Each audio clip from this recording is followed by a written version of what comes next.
Salmo Kapitulo 6. Pagampo alang sa panabang sa Dios.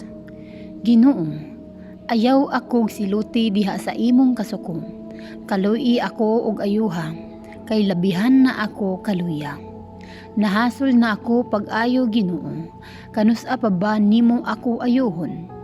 Hatagi akong pagtagad, Ginoo, ug luwasa ako. Tungod sa imong gugma kanako, luwasa intawon ako gikan sa kamatayon. Kay kun mamatay ako, dili na ako makahinumdum pa kanimo. Dili na ako makadayeg kanimo didto sa dapit sa mga patay. Naluya na ako sa labihang pag-agulong, matagabii basa ang akong unlan sa luha. Nanghubag ang akong mga mata sa paghinilak tungod sa gihimo sa akong mga kaaway. Palayo kamo kanako, kamong nagahimo og daotan, kay gidungog sa Ginoo ang akong pagbakho. Nadungog niya ang akong pagpangayo og tabang, ug tubagon niya ang akong pagampo.